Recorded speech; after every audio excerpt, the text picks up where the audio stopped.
Hey people, it's me Tori and welcome back to my channel for another video. So today is part 2 of my Sims 4 Manor House wedding venue speed build.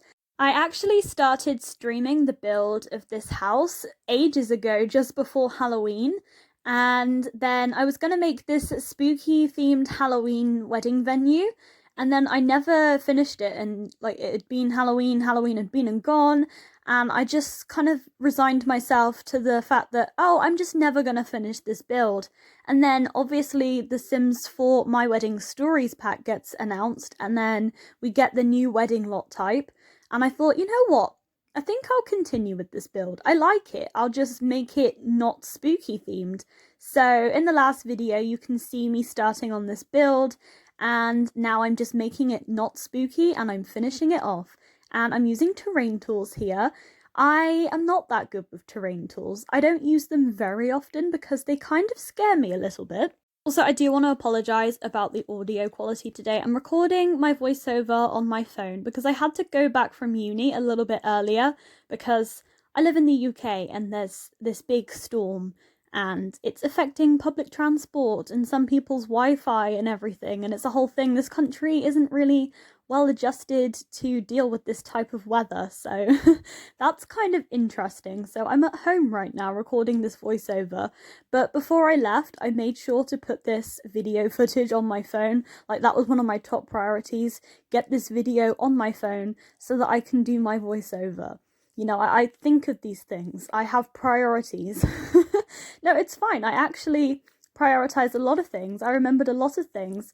I remembered to unplug my PC in case there's like a power surge or something during the storm.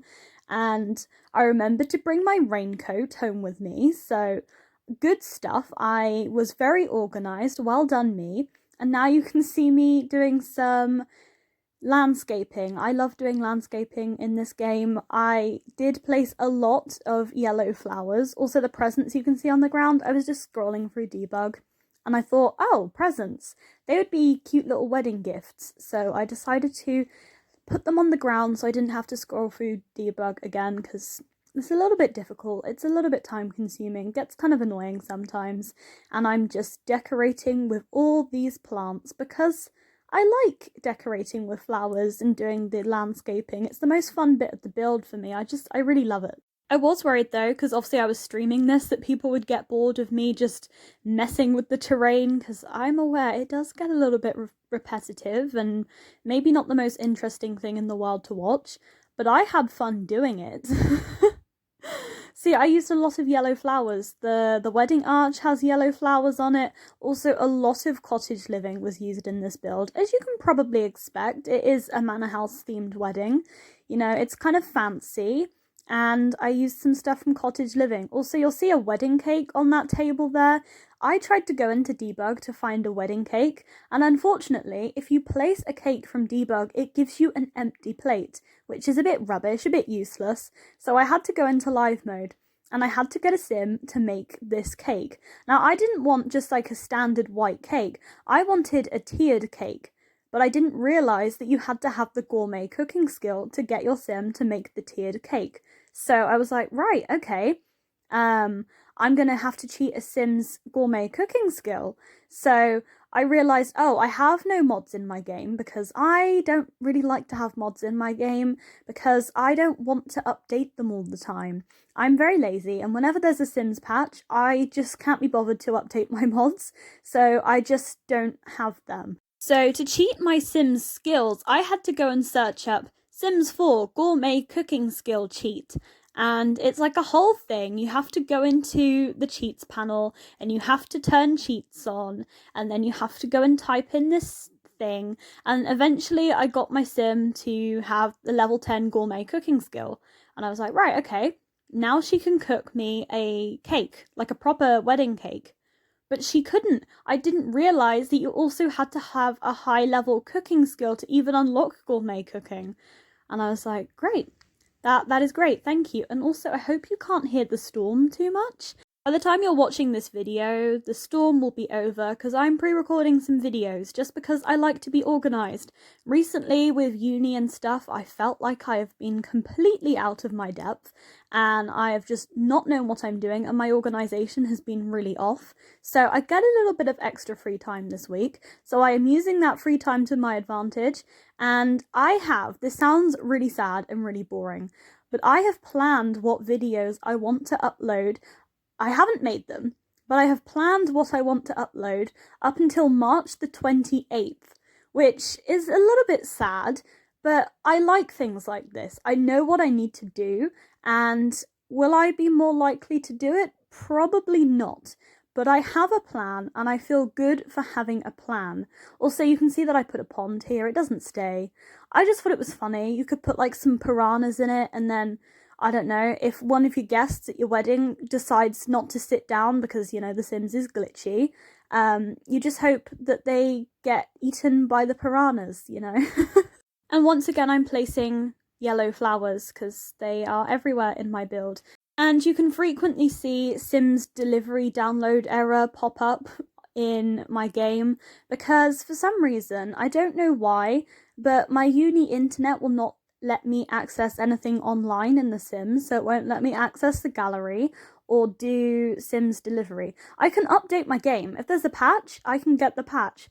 But to get the gallery or the Sims delivery, I have to connect my PC to mobile data. I don't know why.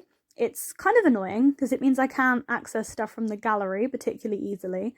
I'm on a limited amount of mobile data as well, so it's not something I do very regularly.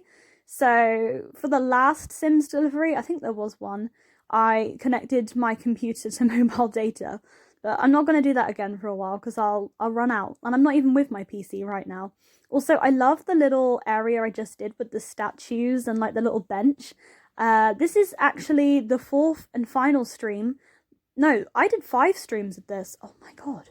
This is the 5th and final stream now. This is the footage from my 5th stream doing this build, and I had reinstalled the Sims 4 romantic garden stuff, and honestly, I would say it's probably one of my favourite stuff packs in this game, mainly because I like doing landscaping, and I like flowers and stuff, and there's lots of yellow flowers, and I like yellow, so it makes me very happy. And here you can see me deciding, I don't know why I decided to do this. I decided to put on a balcony. So I mentioned in my last video that I had this idea that maybe the people that own this place, they live upstairs and then they rent out the downstairs as like a wedding venue so that they can afford to live in this house. I probably should have done another kitchen upstairs in hindsight, like their own personal family kitchen, but I didn't. So just ignore that. But I decided I wanted to give them a balcony. So the main bedroom has a little balcony that they can sit on, and it's cute. I like it. I used the door from The Sims 4 Cottage Living, and I just really like it. Also, I'm really sorry about these camera angles. I often zoom in and out when I'm building because I want to see what it looks like, and this is just me checking that things look good, so I do apologise. And now I'm adding some fencing because I want to create a private garden for the family that live here. So I'm sorting out the terrain so that I can put a fence on this section. It takes me such a long time to work with terrain tools. Now, I realised after I had put some stairs and a door in here, oh wait, the door is in the way. And I thought they need like a private like exit to get to the garden. So I made this room a tiny bit smaller, and I made another little room that maybe is no entry to any guests. And then the people that live here go through this door and then they can access their own little garden area. And it's cute. And I put like a picnic basket out here and I think a kid's swing set and stuff like that. Because I can imagine that like a little family lives here and they rent out the downstairs and that's how they get their income to live in this really beautiful fancy house. And I like it. When I put a story behind my builds, I find I put a lot more effort into them because they actually mean a lot more to me, so I loved it. I'm actually kind of sad that this build is done because I would say I probably in total spent about, so in the first stream I spent about an hour and a half, and then about 2 hours, maybe another hour and a half. That's 5 hours already. another 2 hours, that's 7, about 8.5 hours on this build, which is a little bit embarrassing, but you know, I do like it, so I'm glad that this build exists. It will be on the gallery at some point, obviously not right now because I'm not with my PC, and also it's a little bit difficult to get to the gallery, but at some point this build will be on my gallery, and my origin ID is ToriFoxx, which is literally just the same as my YouTube username. There's no like 0 to replace the O because I've actually got my username on the gallery, which is great. Twitter, can you let me have my username please? The user with my account has not tweeted since 2013. And I put a doll's house in this room, and obviously fairy lights, because I like fairy lights. But why are the doll's houses in The Sims 4 so big? I don't know, the sizing of some things in this game really doesn't make a lot of sense to me. Also, same in Animal Crossing. Like, the food items we have, they're so big, and it's just funny. And I did a lot of decorating in this room. I really like it. I put those little figurines in here. Oh my god, I really did go over the top with fairy lights. But it's okay. I like fairy lights. They're cozy. This is a cozy kind of build. It's a build that makes me happy. And then you see this section with like the indoor wedding bit. I made it stone so that there's no weird like what's it called, paneling that separates the two floors. I wanted it to look kind of cohesive, so I chose a stone wallpaper, and I think it looks kind of good.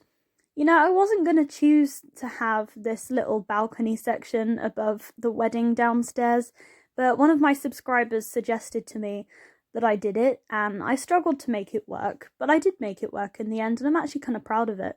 I like this whole build in general.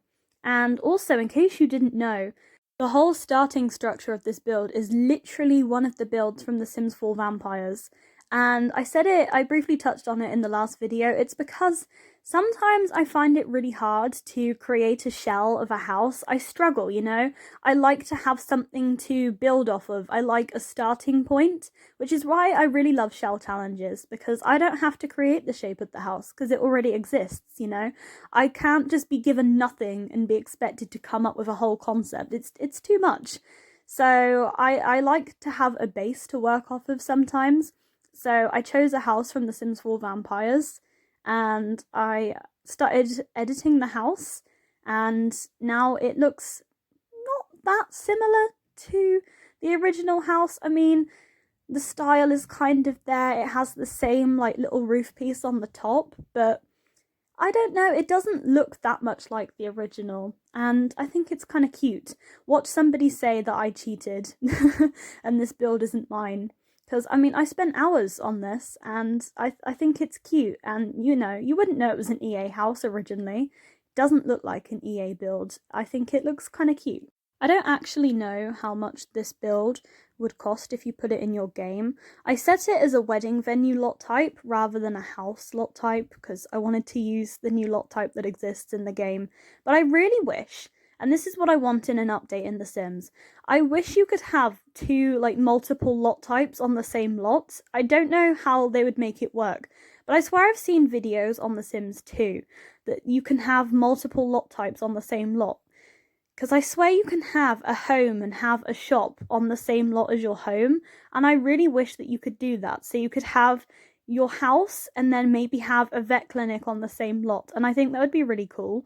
So I really hope that's something that they could do in an update. That would be something I would really like. So, I mean, Sims team, if you're watching this video, you're probably not. But if you are, I would really love to have multiple lot types on the same lot. I think that would be a really cool concept, and I think it's something that would be really beneficial to every simmer. But anyway, I hope you enjoyed the screenshots of this build. It took me about 8.5 hours, and I'm kind of proud of how it turned out. It will be on the gallery eventually. My origin ID is ToriFoxx, and I hope you enjoyed these last two parts as much as I have. Yeah, there's a creepy basement in this build. It was originally going to be a spooky Halloween wedding venue, so I put a creepy basement that you can access down from the kitchen, and then I decided I kind of liked the creepy basement, so I kept the creepy basement in my build even though it's not meant to be creepy anymore. But anyway, I hope you enjoyed this video. Please don't forget to like and comment and subscribe if you haven't done so already, and I hope you all have a really good day, and I will see you all next time. Bye everyone!